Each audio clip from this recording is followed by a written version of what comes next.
Hello, everyone, and welcome back once again to Apoxtate TV. I am glad to be here today once again. And the reason why I'm glad to be here again, it's simply because of you, my family, people who are my family, the Africans, Afro-Asiatic. Once you dark, melanated people, you are the God. You are the one who should be ruling the earth. So that's why I am doing my reaction video on information which people put out there on social media.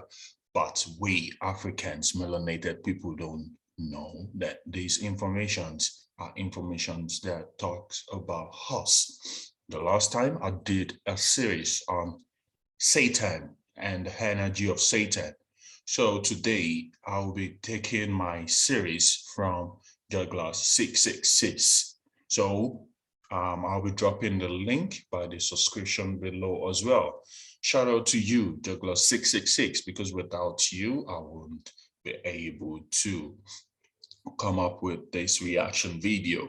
So some of you who might be new to the information which I'm dropping here regarding reaction videos that I might be looking for, I advise every one of you to as well go to some of these YouTube pages where I pick this information from. Share, I mean, subscribe to the channel because they drop information from there as well. And the information, if you don't understand anything, you can come to my YouTube channel and ask me, then I would break it down for you. So without further ado, I'll be going deep into this one. And this is called Mystery Babylonian Religion. So what's first of all is a Babylonian, and who are the Babylonian, or who were the Babylonians? Are they still around today? Yes, the Babylonians are still around today. And who are they? It's you Africans, we dark-headed people, we Afro-Asiatic, we are the Babylonians. So let's go into this. I won't be saying too much, but when I see information I need to point out, I'm going to point out. Enjoy. Hello everyone, this is Jörg Lissmann once again from YouTube channel Jörgler66, and today I will start something else, something new on my channel. I'm gonna read a new book that is called Mystery Babylon Religion. It comes by the author of Ralph Woodrow. Maybe you know it, maybe you don't. When you follow the reading, you surely will afterwards. This book has 20 chapters and 156 pages, so I think it will take me quite a while to go through that. Especially because here and there is a little bit comment probably in place to do. But that's the thing I love, you know. Now, my motivation for reading this book is, first of all, the name, Mystery Babylon Religion. And Mystery Babylon is, of course, as you all know, something that is already mentioned in the Bible. And as I stated in the beginning when I started reading Rulers of Evil, as Bill Clinton said, the worst thing that you can do in life is to underestimate your adversary, your enemy. For me, as a Bible-believing Christian, someone who follows the King James Bible only, as my, let's say, authority that I have when I say something, it is very important also to know the adversary. And we all know that the Roman Catholic Church actually is Babylon and just a continuation of Babylon and has its roots in Babylon. And therefore I think it's very interesting to do a reading on mystery. Okay, I just need to quickly point out some information here from some of the things he said. Earlier on, he said that the Babylonian were sun worshippers. Who were sun worshippers? You dark people. And what sun were you worshiping before? Go back to the series of Satan, which I did. I was talking about the sun which we used to worship before when it was at its height. That is Satan. So now that Satan has fallen, that we don't see the particular sun anymore. The sun we see now is the sun, which Christian worship today indirectly, and which the Caucasians put all we dark people, made we dark people worship indirectly. So he spoke about the Bible as well. He said he only uses King James Version. And why is the Bible so important? We dark melanated people like to throw the Bible away once we heard that Christianity is evil and it was brought to us by the Vatican. That's simply because they use Christianity to rule the world. So it's very important to always use the Bible. And Jehovah's Witnesses, I was once a Jehovah's Witnesses. Jehovah's Witnesses used to have their own particular Bible.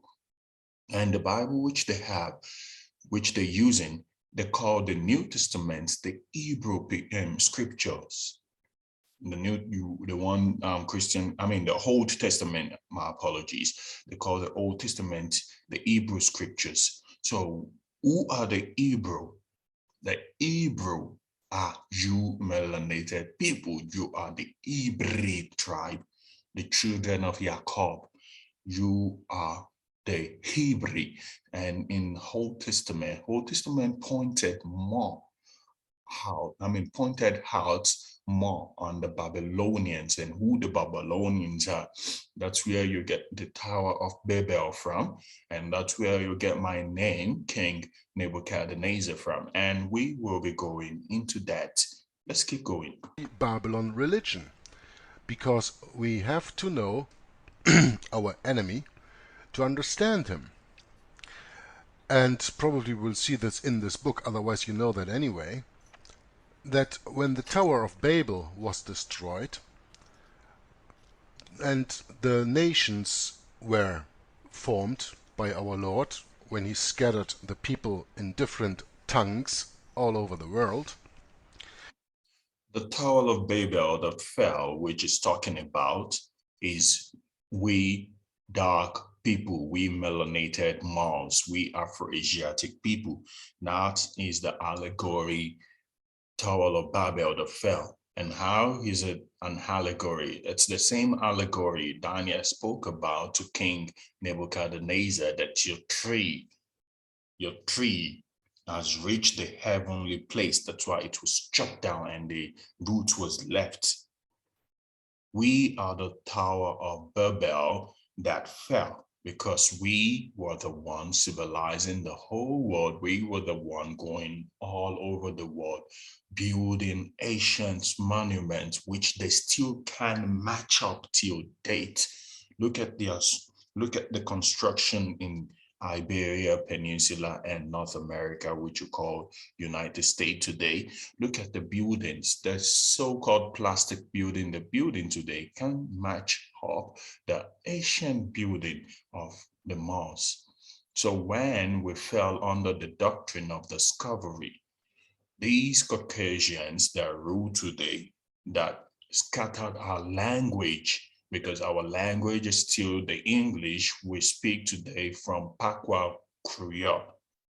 And when you're talking about Spanish as well, you can talk about Moorish Latin. So these are the people that scattered our language all over the world. These are the people that scattered us all over the world. So it's all mystery. You all need to understand that the Bible is an allegory. So when you're reading it, you read it with your higher self as Africans. we know that the Freemasons, who claim to have their origin in Babel, discovered another kind of language, the language of symbolism. And the world today is filled with symbols. We see them every day, but very often we cannot even recognize them, because we are not taught what they are. And in this book, Mystery Babylon Religion, we will go through a lot of these symbols and what they actually mean, and how, for example, it came to pass that Christianity, or let me say it that way, that the Roman pagan empire actually got quote-unquote baptized by Christianity.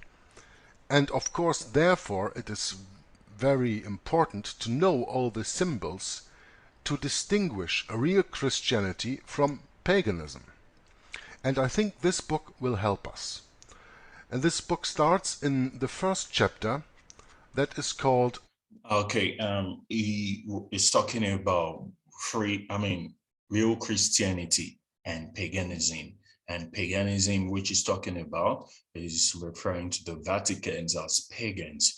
Remember, always let's bear our mind into what happened in the past, in history. That's why history is very important. The Vaticans were killing the most. Yes, he's right when he said that then when he was excluding Christians from the Vaticans, because the Christian religion, which you practice today, was taken from the ancient African Christian religion. It was taken from the ancient African Christian religion. That was when Africans were the popes of Rome, not Holy Rome. There's a difference between Holy Rome and Rome.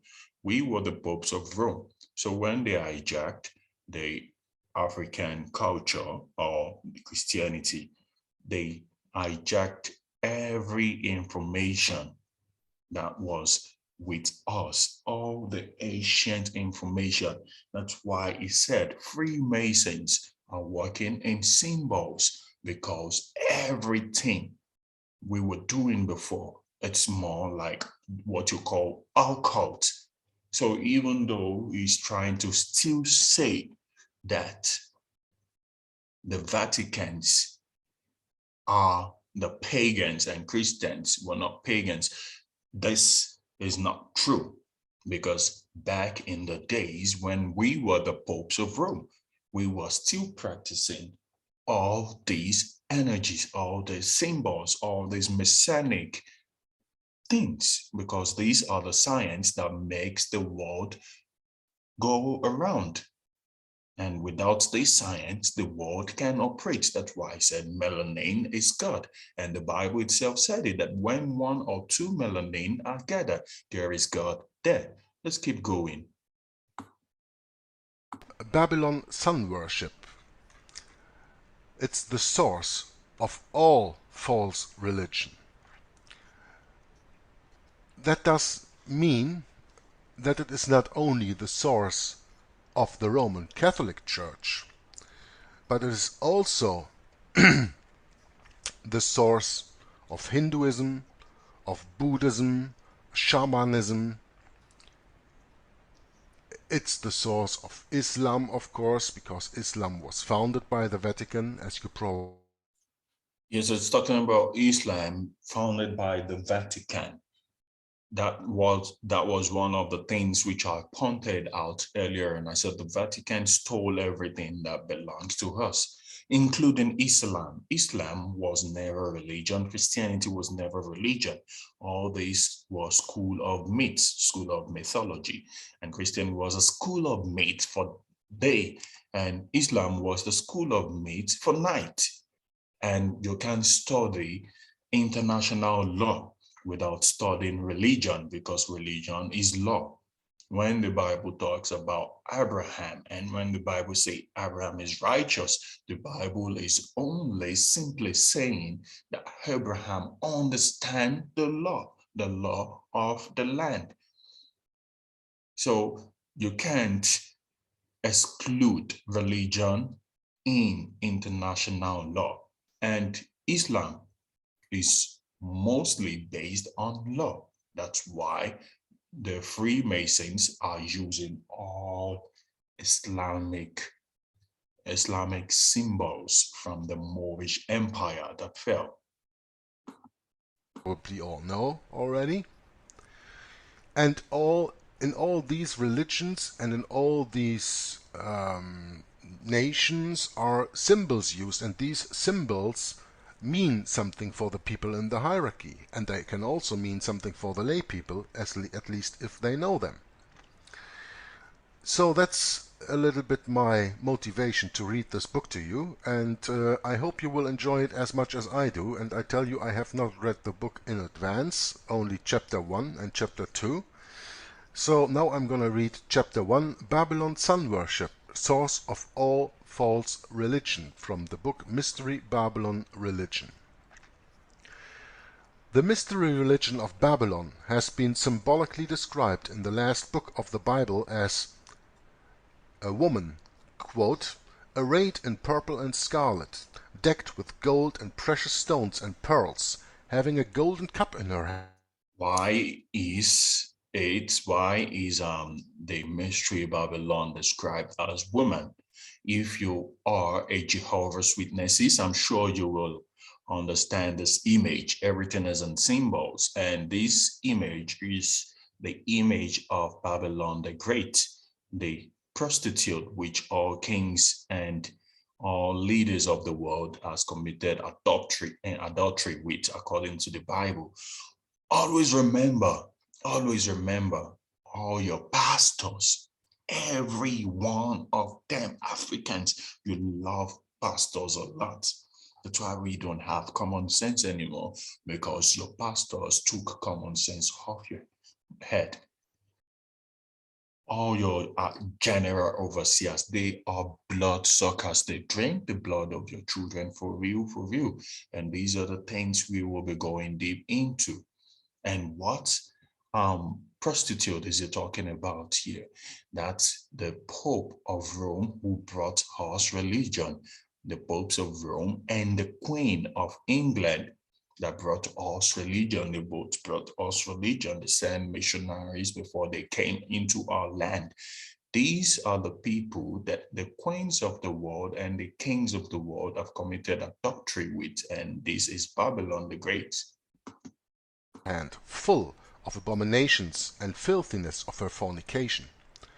And upon her forehead was a name written, Mystery, Babylon the Great, the mother of harlots and abominations of the earth. And when we turn to the King James Bible, we read the reference here in Revelation chapter 17, verses 1 through 4.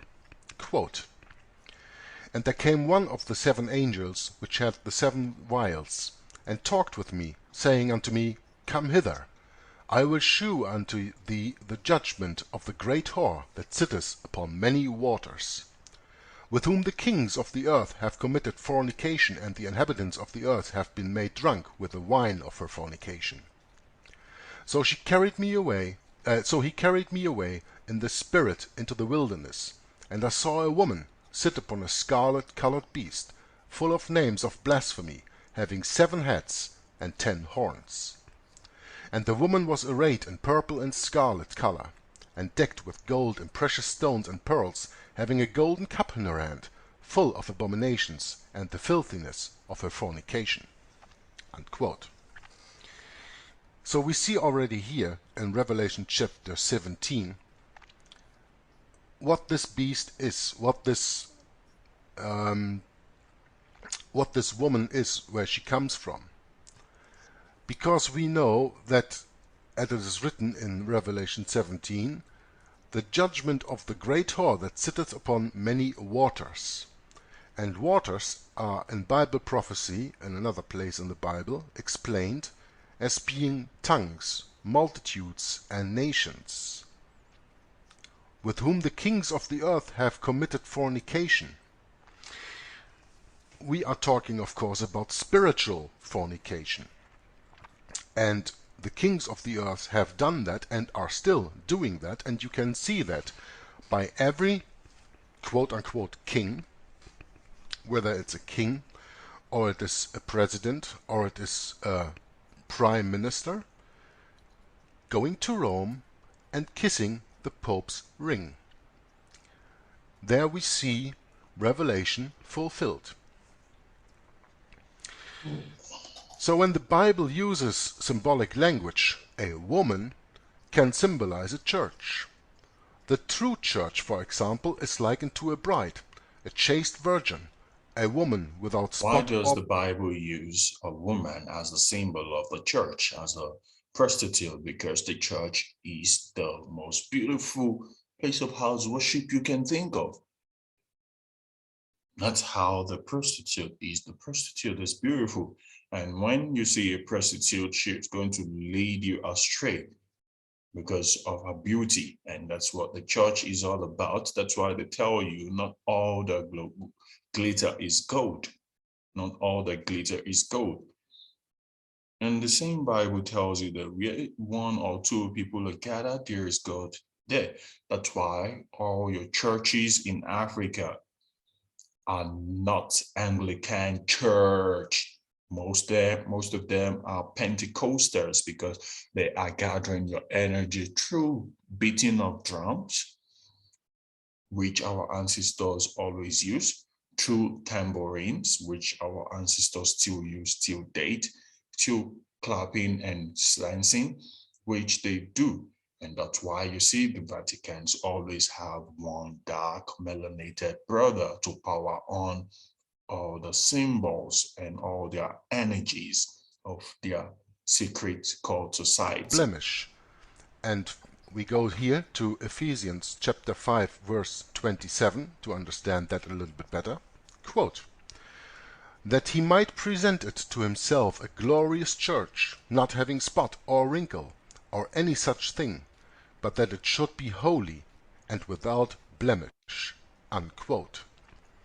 And also in Revelation chapter 19 verse 7 through 8 we read, quote, let us be glad and rejoice and give honor to him, for the marriage of the Lamb is come, and his wife hath made herself ready. And to her was granted that she would be arrayed in fine linen, clean and white, for the fine linen is the righteousness of saints. Unquote. This, of course, is in total contradiction to what we first read in Revelation 17, verses 1 through 6, where that woman is arrayed in purple and scarlet, which is the opposite of clean and white, and the fine linen is the righteousness of the saints. So the first woman does not have the same clothes or the self-righteousness as this woman.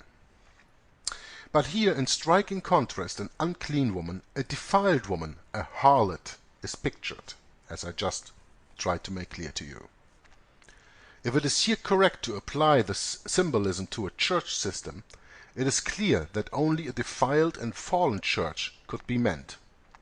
In big capital letters, the Bible calls her Mystery Babylon. When John wrote the book of Revelation, Babylon, as a city and empire, had already been destroyed and left in ruins, as the Old Testament prophets had foretold, as we can read in Isaiah 13, verses 19 through 22, and in Jeremiah 51, verse 52. I'm going to read these two quotes for you, that you will understand that perfectly. Isaiah 13, verse 19 through 22. And Babylon, the glory of kingdoms, the beauty of the Chaldees, excellency, shall be as when God overthrew Sodom and Gomorrah. It shall never be inhabited, neither shall it be dwelt in from generation to generation, neither shall the Arabian pitch tent there, neither shall the shepherds make their fold there. But wild beasts of the desert shall lie there, and their houses shall be full of doleful creatures. The owls shall dwell there, and satyrs shall dance This there. Bible paragraph is actually talking about we melanated people. Go back and read it again, or go back and listen again. It's talking about you people, your house, the Tower of Babel that has fallen, Babylon that has fallen, that has left in ruin, was we melanated people. We melanated people, this same story, you can connect this same story to the story of Solomon. When the temple of Solomon got destroyed, it got destroyed by we marrying or having sexual intercourse with non-believers, people who are not part of our culture. Back in the days when they call you a bastard, they call you a bastard not because you bear a child that doesn't know their father. No, they call a person a bastard simply because they marry someone from the outside tribe, a tribe that is not an Afro-Asiatic. Because when you marry them, then they start bringing their children or their offspring, and they then start bringing in false belief to corrupt the tribe. So that's what happened, and that's still going on till date. When you look at our society in Africa, the ones corrupting our society, we might not think about it in the way which I'm going to present it, but they come in with foreign things that might look nice to us in the face. Those are people who travel outside Africa and copied whatever Caucasians introduced to them. So who are these ones that are now the wild beasts that is dwelling on our land? These are Caucasians, these are Christians, these are Vaticans, these are secret society. And how do they do it? They do all these things with symbols, true symbols. And this is why I'm doing this. And the wild beasts of the islands shall cry in their desolate houses, and dragons in their pleasant palaces. And her time is near to come, and her days shall not be prolonged. And in chapter 51, verse 52 of Jeremiah we read, quote, Wherefore, behold, the days come, saith the Lord, that I will do judgment upon her graven images, and through all her land the wound shall groan. But the religious concepts and customs that originated in Babylon continued on and were well represented in many nations of the world. Just what was the religion of ancient Babylon? How did it all begin? What significance does it hold in modern times? How does it all tie in with what John wrote in the book of Revelation? Turning the pages of time back to the period shortly after the flood, men began to migrate from the east, quote, and it came to pass, as they journeyed from the east, that they found a plain in the land of Shinar, and they dwelt there, as we can read in Genesis 11, verse 2. It was here that the city of Babylon was built, and this land became known as Babylonia, or later as Mesopotamia. Here the Euphrates and the Tigris rivers had built up rich deposits of earth that could produce crops in abundance. But there were certain problems the people faced.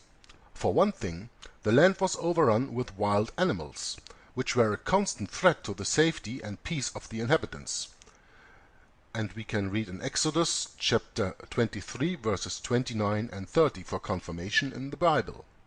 Quote, I will not drive them out from there. I will not drive them out from before thee in 1 year, lest the land become desolate, and the beasts of the field multiply against thee. By little and little I will drive them out before thee, until thou be increased and inherit the land. Unquote. I will stop in today's broadcast in this part of the video which I'm doing my reaction on, and I'll take it on from here. And we're going deep. Now we're going to be talking a little bit about who these Babylonians are, what would they, I'm sure Juggler 666 won't be saying too much about who they were, but I will be going deep in that. And as I've said, the reason why I am doing this is simply because When I used to be a Jehovah's Witnesses, I was going up and down spreading misinformation. And now I am doing this simply because the Bible said the kingdom, the good news of the kingdom will preach in all the inhabited earth, and then the end will come. That's the good news of your ancestors, which has been demonized by the demons and the vampires ruling on our land. The good news will be preached in all the inhabited earth, and their gain will be over. So if you like this information I've shared with you today, please like, share, and subscribe. And share with like-minded ones, because we need to know all these messianic information ASAP, because this is the reason why there is chaos in the world. I'll be seeing you in the next video again. Peace out to you, family.